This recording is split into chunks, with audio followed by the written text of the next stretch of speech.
وصالبة يوم الآخرة.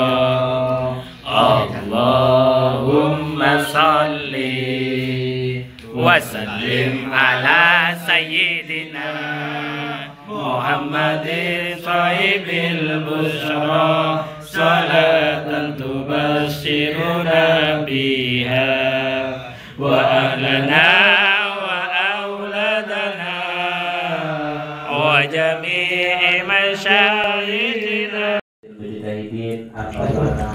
Penyaman kata. Cek gang tegang aja. Santai. Bismillahirrahmanirrahim. Assalamualaikum warahmatullahi wabarakatuh. Waalaikumsalam warahmatullahi wabarakatuh. Alhamdulillahirabbil alamin. Muhammadin Rasulullah sallallahu alaihi wasallam. Wa jamil anbiya wal mursalin wa sahabati wa qarabati wa tabi'in wa tabi'in tabi'in wa man tabi'ahum bi ihsan ila yaumiddin. Wa khususan li muallif hadzal kitab Asy-Syaikh Hasyim Asy'ari wa nafa'ana bihi wa bi hulumihi fi darain amin. Wa li jami'i masyayikhina wa syaikhi masyayikhina wa li ustadina wa li ustadina wa li jami'il awliya'i tis'ah wa li jami'il awliya' fil Indonesia wa li jami'il awliya' fil dunya wa li jami'il muassis jami'ah nahdlatul ulama radhiyallahu anhum wa sairi sadati sufiyatil muhaqqiqin wal ulama'il amilin wal a'immatil mujtahidin. Allah ta'ala ya'mina bihimayatihim wa yumiduna bimadadihim wa yanfa'una bi barakatihim wa anwarihim wa asrarihim wa ulumihim fi dinina al-Fatihah. Bismillahirrahmanirrahim. Alhamdulillahirabbil alamin. Arrahmanirrahim. Maliki yaumiddin. Iyyaka na'budu wa iyyaka nasta'in. Ihdinas siratal mustaqim. Siratal ladzina an'amta 'alaihim ghairil maghdubi 'alaihim waladdallin. Amin. Bismillahirrahmanirrahim. Alhamdulillahirabbil alamin. Allahumma shalli ala sayyidina wa habibina wa syafi'ina Muhammadin sallallahu alaihi wasallam. Rabbi shrah li sadri wa yassir li amri wahlul 'uqdatam min lisani yafqahu qawli. Amma ba'du. Alhamdulillah, tak henti-hentinya untuk senantiasa saya ingatkan untuk terus memuji kepada Allah atas semua karunia nikmat yang telah diberikan kepada kita, sehingga insya Allah kita sekarang masuk pada tanggal bulan-bulan kemerdekaan Indonesia dalam kondisi sehat walafiat dan tetap bisa mengisi kegiatan dengan positif, yaitu salah satunya adalah istighosah dan kajian kitab Risalah Ahlus Sunnah wal Jamaah. Semoga dengan semangat kemerdekaan ini, dan alhamdulillah juga pada bulan Agustus, bulan kemerdekaan, kita ngajinya dapat buku, ya kan, lengkap sak bukune, lengkap sak kitabe, care engko ojo sampai lali digowo angger ngaji. Jadi yang kenapa seperti itu? Ya, bagian dari bentuk syukur kita kepada Allah. Moga-moga dalam kondisi kemerdekaan semua diberi lengkap untuk kebaikan, sehingga kita tetap bisa istiqomah dalam kebaikan. Salat serta salam semoga tetap tercurahkan kepada junjungan kita Nabi besar Muhammad sallallahu alaihi wasallam, yang senantiasa mengingatkan kita untuk terus bersatu dan tidak tercerai-berai. Semoga dengan keistiqomahan kita berkumpul di sini bersama-sama melakukan hal yang positif berupa istighosah dan ngaji bareng, itu menjadikan kita terus bersatu tetap di jalannya Ahlus Sunnah wal Jamaah. Itu yang sebagai mukaddimahnya. Baik, seperti biasa kemarin kita akan lanjutkan kajiannya, itu baru pada bab mukaddimah tentang alhamdulillah. Sekarang kita masuk kepada sholatan wa tasliman itu ya. Ketemu? Loh itu lengkap itu lengkap, gak kira kurang ya. Dan kebetulan itu penerjemahnya itu insya Allah satu angkatan dengan saya itu penerjemahnya itu sama-sama dari Pondok Pelosok. Jadi sudah tak cari-cari, kalau tahun segitu itu satu angkatan dengan saya sama-sama dari Pondok Pelosok, itu penerjemahnya. Nah ini muqaddimah yang akan kita lanjutkan, itu adalah muqaddimah dari cucunya Kiai Hasyim Asy'ari. Jadi Muhammad Isom Hazik itu Muhammad Isom Hazik itu cucunya Kiai Hasyim Asy'ari. Soalnya banyak yang menerjemah kitab ini tuh banyak, tapi sengaja memang saya carikan itu satu itu dari lembaga yang resmi ya kan, dari apa LP Jawa Timur kalau tidak salah ya, Ma'arif NU Jawa Timur kan. Nah artinya yaitu tadi takut ada penerjemahan yang kurang pas. Ya sama seperti cerita kemarin saya tentang Bismillah. Ya kan, makanya memang sengaja, makanya kalau beli terjemahan itu dilihat siapa penerjemahnya, itu makanya milih gitu loh. Ini sekarang masih berbicara tentang muqaddimahnya cucunya Kiai Hasyim Asy'ari, belum pada muqaddimahnya Kiai Hasyim Asy'ari. Dan kemarin kita buka dengan pembacaan Alhamdulillah atau hamdan wa tamjidan, ketemu ya. Sekarang lanjutannya sholatan wa tasliman ya. Nah, sholatan wa tasliman. Baik, kita bacakan redaksinya. Bismillahirrahmanirrahim. Wa qad qala al-musannifu rahimahumullahu taala wa nafa'ana bihi wa bi ulumi fid dharain amin. Amin wa ya mujibas sailin. Insyaallah nanti keterangannya tidak akan saya kasih banyak karena nanti akan kita bahas lagi nanti di muqaddimahnya Kiai Hasyim Asy'ari. Ini kan baru muqaddimah pengantar dari cucunya. Karena memang kenapa kok diberi pengantar oleh cucunya? Itu sebelumnya karyanya saya setengah mendengar proses penerjemahan itu pada masa proses penerjemahan itu kalau tidak salah pas saya masih ada di pesantren Al-Hikam, saya mendengar prosesnya. Jadi salah satunya cerita kenapa kok sampai rata-rata kita karyanya Kiai Hasyim Asy'ari itu diberi muqaddimah oleh siapa, cucu beliau bernama Muhammad Isom Hazik, karena insya Allah kalau tidak salah beliau itu adalah yang konsen mengumpulkan beberapa karyanya Kiai Hasyim Asy'ari yang banyak apa ya, sudah mulai tidak terurus oleh keluarga itu ya. Setahu saya sih seperti itu ceritanya, karena ya pada saat yang ngarang itu satu angkatan dengan saya itu yang nerjemah ini. Nah saya terimanya cerita itu dari sana. Jadi sampai jadi satu kitab khusus namanya apa ada kitab khusus mengumpulkan semua karyanya Kiai Hasyim Asy'ari. Salah satunya ini. Baik, kita lanjutkan apa muqaddimahnya. Sholatan nyuwun tambahi rahmat ingsun maring Gusti Allah kelawan nyuwun ake tambahi rahmat temenan, wa tasliman lan nyuwun ake selamat ingsun kelawan nyuwun selamat temenan ala sayyidina mugi kaaturake ing atase Gusti kita, wa syafi'ina lan wong kang paring syafaat maring kita, wa wasilatina lan wong kang dadi perantara kita ila rabbina tumeka maring pangeran kita. Muhammadin nyatane Kanjeng Nabi Muhammad al-qaili, Muhammadin nyatane Kanjeng Nabi Muhammad al-qaili kang dawuh sinten Kanjeng Nabi Muhammad. Amma ba'du ing dawuh amma ba'du anapun ing dalam sawuse ma taqaddam minal basmalah. Nah itu mananya di sana itu amma ba'du apa artinya itu? Coba artikan itu. Amma ba'du di sana itu artinya apa? Sebaik-baiknya petunjuk.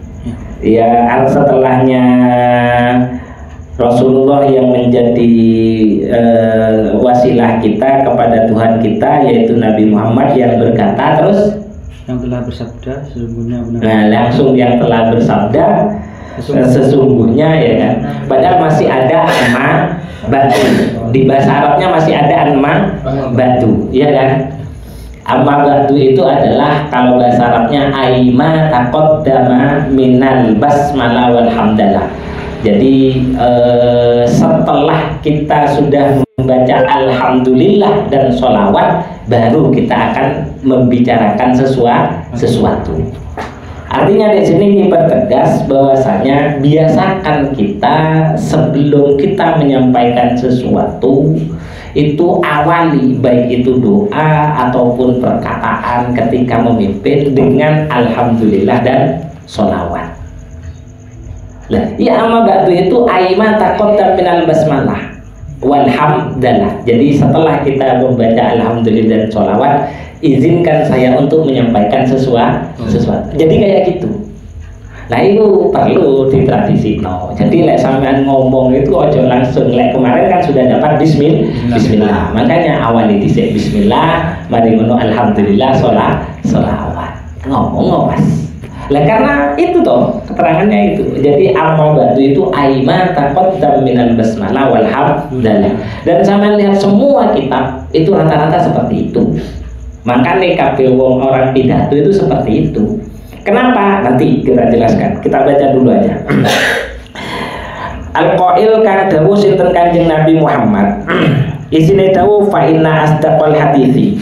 Moko sak temene luwe benere cerita. Iku kitabullahi, kitabe Gusti Allah, maksudnya adalah Al-Qur'an. Wa khairul hadyi huda Muhammadin, utawi sak bagus-baguse pitutu iku huda Muhammadin, pitutuwe Kanjeng Nabi Muhammad. Wa syarrul umuri, itu bisa wa syarrul umuri, bisa wa syarrul umuri. Di sana itu pakainya apa? Wasyarru apa wasyarro? Wasyarro berarti ke inna itu. Jadi bisa dibaca wasyarru, bisa dibaca wasyarro. Kalau saya bacanya pakai wasyarru.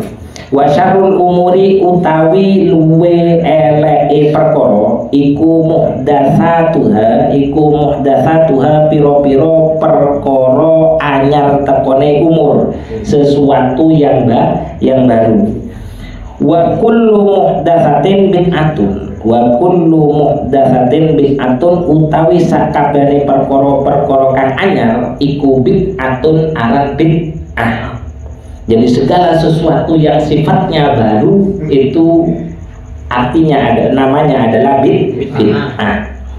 Wa kullu bid'atin dolalatun. Kalau bacanya wa syarrul umuri berarti nanti bacanya wa kullu bid'atin. Ya.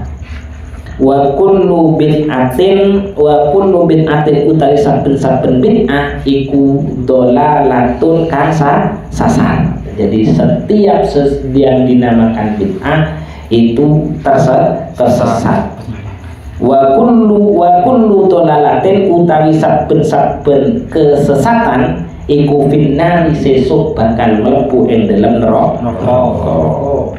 Wa ala alihi lan muga kaaturake apa selawat lan salam ing atase keluargane Kanjeng Nabi, wa ashabihi lan para sahabate Kanjeng Nabi, wa atba'ihi lan para pendereke Kanjeng Nabi, sholatan kelawan tambahi rahmat takzim temenan, wa salaman lan kelawan tambahi keselamatan temenan, daimaini hale langgeng karone, mutalazimaini tegese langgeng karone, mahtalafa ing dalam selagine wolak-walik opo al-lailu waya bengi wan naharu lan rahino. Jadi semoga sholawat serta salam itu terhaturkan juga kepada keluarga Rasulullah. Aku ate teko masalah keluarga yang jelas itu kalau di bab zakat, kullu keluarganya Kanjeng Nabi itu siapa? Hadisnya itu kalau di dalam bab zakat itu kullu mukminin taqiyin min bani Hashimin au min bani Muthalib. Jadi semua orang mukmin yang bertakwa dari jalur Bani Hashim atau Bani Muthalib. Jadi gak mek teko Kanjeng Nabi dianggap keluarganya Kanjeng Nabi. Itu di dalam bab zakat. Tapi kalau di dalam ayat innama yuridullahu liyudhiba ankum rijsa ahlal baiti wa yutahhirakum tathira, yang artinya itu adalah sesungguhnya Allah menghendaki untuk innama yuridullahu ayyudhiba ankum rijsa, untuk aku hilangkan kata Allah itu. Sesungguhnya Allah menghendaki untuk menghilangkan kejelekan dari ahlul bait ya. Ahlul baiti itu ahlul kisah. Ahlul kisah itu cuma 4. Itu loh. Li khamsatun utfi biha itu kan 4. Pertama al-Mustafa itu Rasulullah ya kan. 4 itu ahlihi itu Ali al-Murtadha wa ibnahuma berarti Hasan dan Husain wa Fatimah 4. Jadi Sayyidina Ali, terus kemudian Sayyidina Ali, terus kemudian Sayyidina Hasan dan Sayyidina Husain, dan yang terakhir itu Siti Fatimah. Yang sekarang itu bukan sudah ditafsir. Jadi dulu kan pikiran kita kan seperti itu, dan itu banyak gitu loh. Makanya artinya kalau kita ngaji kita tahu memposisikan. Jadi nggak pantas kita mengklaim itu, nggak pantas karena itu tertutup. Kalau itu innama yuridullahu itu langsung hadis itu Pak. Jadi di ayat itu ditujukan kepada pendapat yang kuat itu 4. Pendapat yang kuat itu 4, Sayyidina Hasan, Sayyidina Husain, Sayyidina Ali, Dewi Fatimah. Selesai. Jadi yang memang akan disucikan oleh Rasulullah itu 4. Yang sekarang ya nggak masuk, boleh dicek sudah. Artinya karena itu saya betul pada saat kejadian tentang masalah ini saya tersadarkan dari itu. Ya husnudzon boleh, cuman ternyata ada beberapa pendapat yang sudah mulai artinya salah kaprah ya. Salah kaprah. Nanti akan saya jelaskan rincian ayatnya yang terkait dengan ini ya di muqaddimahnya Kiai Hasyim Asy'ari. Termasuk kok nanti saya kitabnya tak bukakan juga saya kitabnya. Biar sekalian jelas, artinya biar fair gitu loh. Biar kita tidak terus salah kaprah. Makanya betul kalau sikap PBNU seperti itu saya sangat setuju gitu loh. Jadi sangat setuju, sudahlah kalau urusan menghormati semuanya sama di mata hukum. Kalau urusan nakal ya sopo aja nakal panggah nakal gitu loh. Artinya harus betul-betul selektif. Nah, untuk keluarga Rasulullah itu seperti itu. Jadi ada 2, ada kullu mukminin taqiyin. Catatannya itu adalah kullu mukminin taqiyin. Tapi kok ono wong mukmin gak taki, baik meskipun dia dari Bani Hashimin au min Bani Muthalib, itu tidak akan masuk kepada kategori keluarga. Meskipun sudah dari min Bani Hashimin au min Bani Muthalib, karena hadisnya jelas kullu mukminin taqiyin min Bani Hashimin au min Bani Muthalib. Jadi perkataan-perkataan yang enggak ana apa-apa terus mari sudah melakukan kesalahan ini besok masih itu tidak ada. Keterangannya itu Ali itu adalah kullu mukminin taqiyin min Bani Hashimin au min Bani Muthalib. Itu di dalam bab zakat. Insyaallah nanti akan kita jelaskan lagi ya. Artinya biar fair gitu loh, isi ilmunya seperti apa, praktek yang di lapangan itu seperti apa, maka kita biar berhati-hati dalam mengambil keputusan, gak langsung digebyah ya itu bahayanya. Terus wa ashabihi sahabatnya Rasulullah itu juga didoakan sholawat dan salam ya. Sholawat dan salam juga semoga teraturkan kepada sahabat itu seperti apa? Sahabat itu ada 2. Intinya sahabat itu semua orang yang pernah hidup bersama Rasulullah dan tidak memerangi Rasulullah. Itu namanya sahabat. Nah, sahabat itu dibagi menjadi 2. Ada sahabat besar, ada sahabat kecil. Sahabat besar ya orang-orang yang sudah bisa membantu perjuangan Rasulullah. Sahabat kecil itu adalah sahabat yang masih kecil gitu loh, yang masih kecil. Kenapa kok seperti itu? Karena rata-rata kalau hadis yang menjelaskan yang ada di dalam kitab Barzanji, Maulid Tiba itu rata-rata pakainya hadis dari sahabat kecil, bukan golongannya. Jarang hadis yang dipakai itu dari sahabat Sayyidina Abu Bakar, Sayyidina Umar, dari Sayyidina. Rata-rata itu yang ada di Barzanji, di Maulid Tiba yang bisa menjelaskan wajah Rasulullah seperti ini, rambut Rasulullah seperti ini. Itu di Maulid Tiba itu, ya Nabi salam itu, terus Maulid Syaraful Anam itu rata-rata hadisnya itu hadis tuh ya. Itu Maulid Tiba itu rata-rata diambil dari hadisnya Rasulullah. Wakilah ceritanya Maulid Tiba itu, adalah pada saat Islam itu mau berperang melawan apa itu. Saya lupa apa, kalau tidak salah masuk perang Salahuddin Al-Ayyubi kalau tidak salah. Jadi pada saat Salahuddin Al-Ayyubi itu menyerang, tembok yang akan digempur itu saya kurang begitu, sudah agak setengah lupa. Cuman seingat saya Salahuddin Al-Ayyubi. Nah, karena semangat pejuangnya Syekh Salahuddin Al-Ayyubi itu gak ada kurang. Akhirnya beliau mikir piye caranya menumbuhkan semangat juang. Akhirnya dimunculkanlah sayembara untuk membuat syair menampilkan Rasulullah, bagaimana jiwa Rasulullah, agar perjuangan mereka kembali ingat kalau ini adalah perjuangan untuk menegakkan Sayyidina Rasulullah Sallallahu Alaihi Wasallam. Nah, salah satunya yang menang itu adalah Syekh Al-Barzanji itu. Seingat saya sih seperti itu. Tolong dicek lagi kalau itu, karena setengah lupa. Dulu sempat membahas tentang itu ya. Jadi itu adalah dikumpulkan dari berbagai macam hadis, kemudian dinarasikan dalam bentuk Maulid Tiba, Barzanji, terus Nadhoman. Itu sahabat. Terus wa'adba'ihi itu berarti yang dimaksud adalah kalangan tabi'in. Jadi kalau pedoman umat Islam itu kan kitab, terus kemudian hadis. Ada lagi qaulus sahabat, perkataan para sahabat.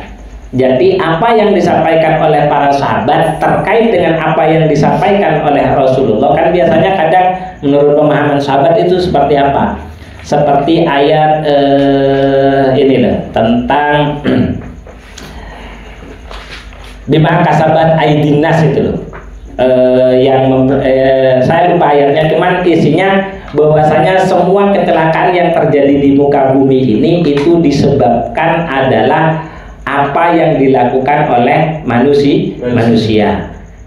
Itu tafsirnya Sayyidina Ali itu di dalam kitab Nasoihul Ibad itu berbeda dengan beberapa mufassir yang lain. Nah, itu juga dijadikan sebagai rujukan. Jadi qaulus sahabat, jadi ada Al-Qur'an, hadis, terus kemudian ada qaulus sahabat, ijma dan qiyas. Ijma itu adalah kesepakatan para ulama.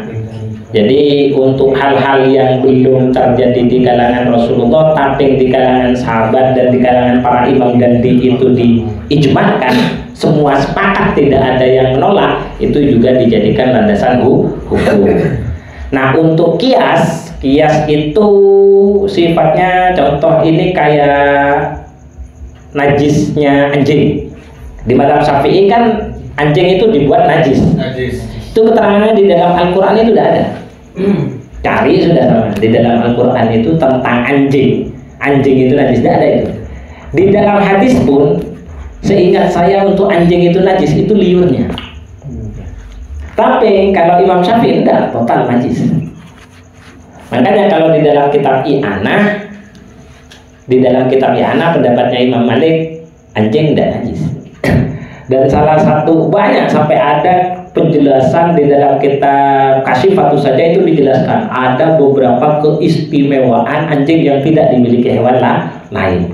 Makanya salah satunya itu adalah satu-satunya hewan yang masuk surga itu ya anjing. Nah, cuman yang bukti ceritanya di Indonesia itu kayaknya anjing terlalu dijauhi. Padahal di kitab-kitab itu rata-rata seperti itu. Banyak yang memuliakan tentang masalah anjing. Nah, itu salah satu contoh salah tapi kaprah. Saja nih kalau sampean garing, ya kan? Sampean garing, itu nggak masalah. Megang anjing itu nggak masalah. Cuman ojo diingu loh yo. Lek diingu fitnah kok ya sampean uripku. Ya kan? Ini kan karena sudah terjadi salah kaprah. Ya kayak gitu kalau sudah salah kaprah. Maka ketika kita mencoba untuk meluruskan seolah-olah kita yang bersalah. Ya kan? Ya sama seperti itu. Kalau sudah terjadi salah kaprah, makanya yang bisa menyelesaikan itu satu adalah ilmu. Makanya ayo ngaji, jangan sampai ngaji ini berhenti. Karena dengan pengetahuan itu, insya Allah kita akan lebih bijaksana dalam menyikapi berbagai masalah. Karena ono perkara-perkara sing salah kaprah. Nah, anjing di sini kan sampai betul-betul dijauhi loh. Ya. Sampai kayak hewan yang kayak gimana gitu. Padahal manfaatnya paling akeh. Tekok di kepolisian, anjing itu dimanfaatkan, Pak. Saya tembaknya. Lah iya, sampai seolah-olah dia tidak punya harkat dan martabat. Sampai anjing itu dibandingkan ya. Orang yang terang-terangan tidak mau melakukan sholat, ya kan?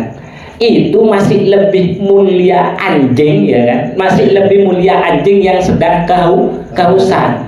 Jadi kalau orang yang tidak melakukan sholat, ya kan? Itu keterangannya di dalam kitab Kasyifatus saja, di dalam kitab Safinatun aja. Orang kalau tidak mau sholat, ya menentang dia untuk melakukan sholat, terus dia ngelak, ya. Sampean ate jopok wudu, ya kan? Mau ambil wudu. Terus di samping sampean ada anjing yang sama-sama itu dahaga. Air yang sampean diperintahkan untuk ngambil tayamum, air itu diserahkan untuk bekasi minum anjingnya daripada orang yang yaitu yang tidak sholat secara terang-terangan. Saya mulia loh Pak. Lo dekini anjing koyo. Nah itu yang saya maksud pemahaman yang salah kaprah. Karena ya itu tadi ojo ngingu Pak, ojo ngingu. Karena sudah jelas pasti akan fitnah gitu loh. Karena kalau kita orang Islam menganggap itu najis lah. Najis oke najis, tapi bukan berarti kita harus apa ya? Basmi. Ya bukan masalah membasmi atau tidak gitu loh. Sampai tidak koyok sing cek ini ngono, cek muni ngono. Enggak, itu sama-sama makhluknya Allah Subhanahu wa taala. Itu loh hebatnya agama Islam itu bukan semua yang dijaga. Wa arbaihi itu adalah tabi'in. Setelah sahabat, terus kemudian tabi'in, ya sahabat. Orang yang mengikuti Rasulullah dinamakan sahabat. Orang yang mengikuti sahabat dinamakan tabi'in. Orang yang mengikuti tabi'in namanya tabi'in. Loh sampai sekarang sudah dinamakan tabi'in, akhirnya ila yaumil. Pokoknya siapa saja yang terus berpegang teguh kepada jalannya Rasulullah, para sahabat, nah itu masuk kategorinya tabi'in yang terus akan didoakan baik dalam setiap pengajian ataupun setiap istighosa, ya. Wasalaman daimaini mutalazimaini mahtalafan laili wan nahar. Insyaallah itu saja dari saya. Insyaallah besok kita akan jelaskan lagi isi daripada kitab ini. Ya meskipun jenengan sudah baca artinya, itu kan sudah ada terjemahnya. Nanti kita diskusikan termasuk kayak tadi. Di sana kan ama batu kan tidak diartikan. Kenapa kok tidak diartikan? Ya karena terlalu banyak membuang terlalu banyak nanti penerjemahannya. Karena ada kepentingan seperti itu sehingga kadang tidak diterjemahkan. Makanya kayak saya sendiri lebih memilih untuk menerjemahkan pakai bahasa daerah. Nah kebetulan yang saya pilih bahasa Jawa. Kalau mau Madura bisa juga saya Madura gitu. Bahasa Indonesia saya juga bisa. Netral. Ya sama-sama bisa. Nah, iya. Kalau bahasa Indonesia, kebetulan untuk bahasa Indonesia kadang ada beberapa kalimat yang belum yang belum ada. Itu soalnya. Kenapa kok pilihannya itu adalah bahasa daerah gitu. Ada beberapa kayak Indonesia itu kan cuma beras, ya kan? Beras, nasi. Lah kalau di Jawa, kalau di bahasa daerah akeh Pak. Ono menir, ono sego, macam-macam Pak. Enggak tahu sudahlah. Bahasa Arab itu seperti itu gitu loh. Karena bahasa Arab itu kaya penuh dengan makna. Satu tambahan huruf kan kemarin sudah dijelaskan, Ar-Rahman dan Ar-Rahim. Ar-Rahman hurufnya 7, ya kan? Ar-Rahim hurufnya 6. Maknanya meskipun kalau di dalam bahasa pengasih dan penyayang, loh, di dalam bahasa Arabnya sendiri tidak seperti itu. Jadi kalau Ar-Rahman itu sebelum diminta sudah disediakan. Kalau Ar-Rahim itu kadang sampean masih perlu yang namanya usaha. Kalau Ar-Rahman itu orang yang beriman diberi, orang yang tidak beriman juga diberi. Kalau Ar-Rahim ya tidak, hanya khusus bagi orang-orang yang beriman saja. Berbeda maknanya. Beda harokat pun nanti beda makna. Nah itu kenapa kok pilihannya pakai bahasa Jawa atau bahasa daerah. Karena memang bahasa Indonesia kan bahasa terapan toh.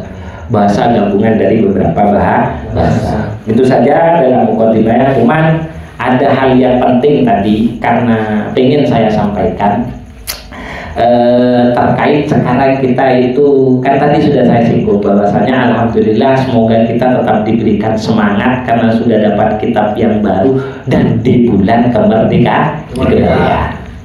Nah terkait dengan masalah kemerdekaan, insya Allah habis ini kita akan menghadapi berbagai macam pagelaran, ya kan?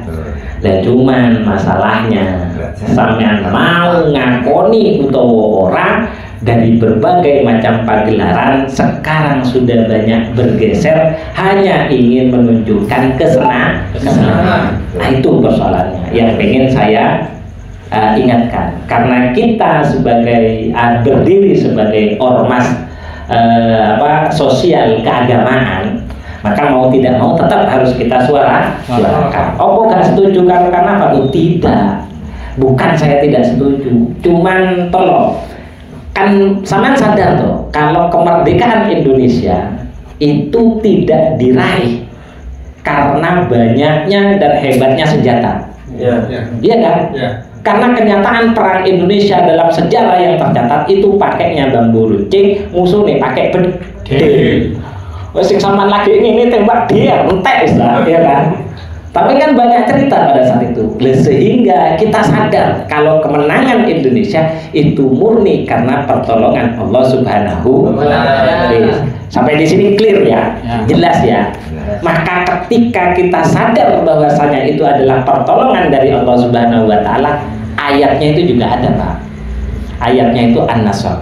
Bunyinya itu adalah idza jaa nasrullahi wal fath wa ra'aitan nasa yadkhuluna fi dinillahi afwaja fasabbih bihamdi rabbika wastaghfir innahu kana tawwaba. Itu ayatnya Pak. Ayat pertolongan Allah atas sebuah kemenangan.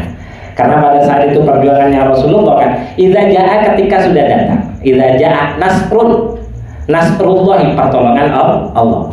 Wal fath dan kemenangan yang diberikan kalau ayat itu kan ditujukan kepada Rasulullah. Cuman secara penggunaan kan bisa digunakan untuk umum. Jelas kan?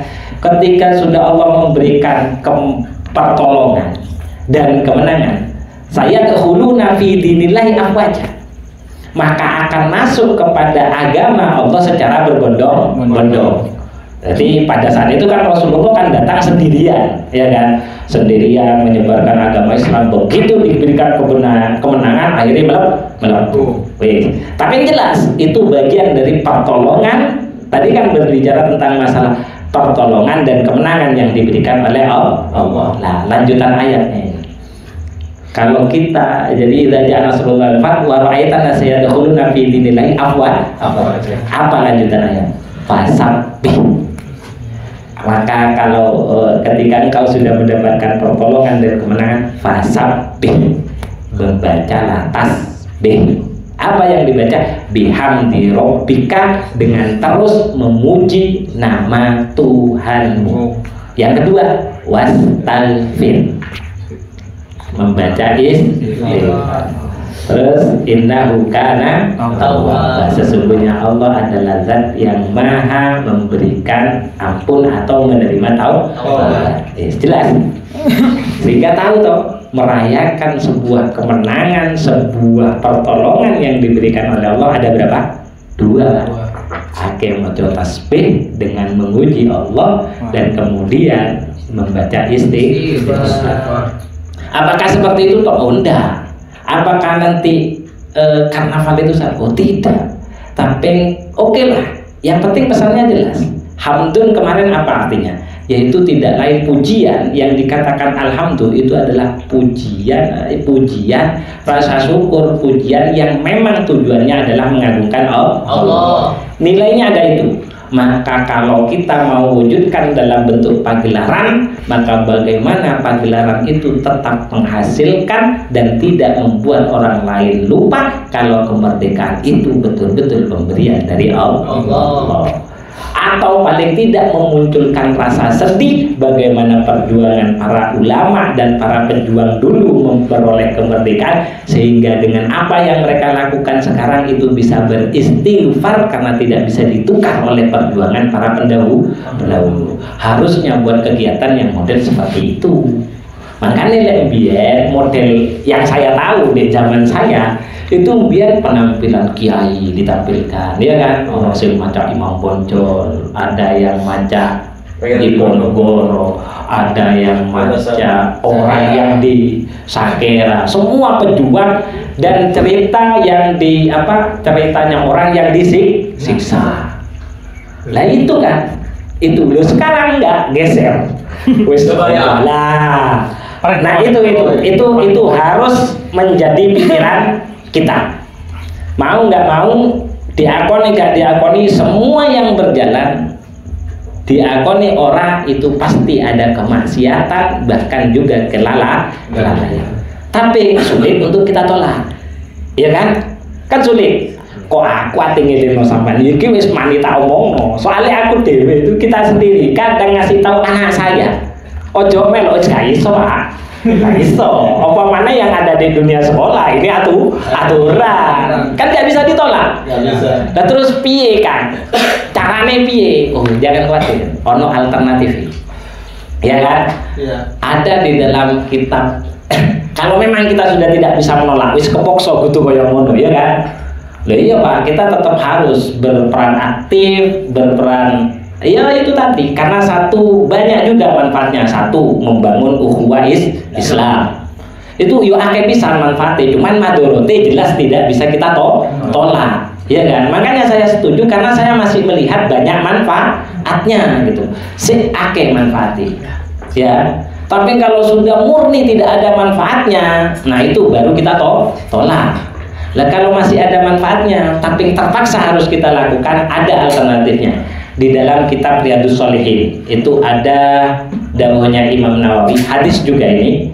Jadi ittaqullah haitsuma kunta.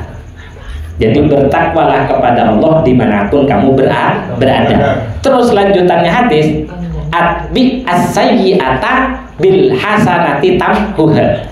Maka ikutilah semua perbuatan yang jelek dengan kebaikan yang sekiranya itu bisa menghapus kejelekan yang sudah dikerjakan.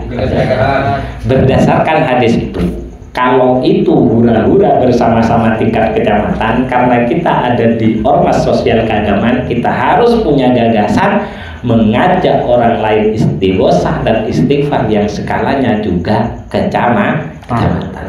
Lekan adbi as-sayyi'ata bil hasanati tamhuha. Nah, itu dipikir.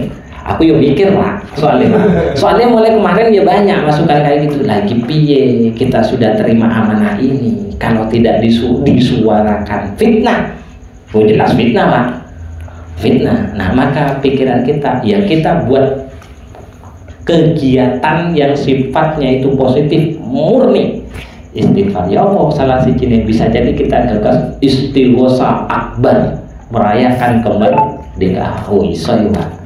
Nah itu karena dipikir bareng-bareng. Ya, loh, kalau maksiatnya sudah skalanya kecamatan, maka harus dibuat secara kecamatan. Lek sekolah, lah gawe bisa nanti di sekolah buat, ya kan. Jadi kita kan tak lagi kan ikut kan masing-masing lah. Dia kan gawe buat acara istiqomah. Enak kan? Jadi masih insya Allah masih ada solusi-solusinya. Itu saja yang ingin saya sampaikan. Karena memang mulai dari kemarin sudah banyak yang masuk kan piye aku ati ngiling wong kok ati ngiling wong anakku dhewe aku gak iso ngalangi kok, iya kan. Nah maka dari itu sebagai introspeksi diri ya wis lah, kita tidak bisa menghindar dengan ini. Nanti setelah selesai semuanya kita akan terus beristighfar kepada Allah dan terus memuji Allah atas kemenangan yang sudah diberikan. Semoga dari apa yang kita kaji ini ke belakang kita lebih bisa menatap kemerdekaan dengan mengisinya sesuatu yang lebih baik. Itu saja dari saya, kurang lebihnya saya mohon maaf. Wa ba'du fa hadza kitabun jalilun yahtawi ala maqasidin mufidatin wallahu a'lam bis shawab.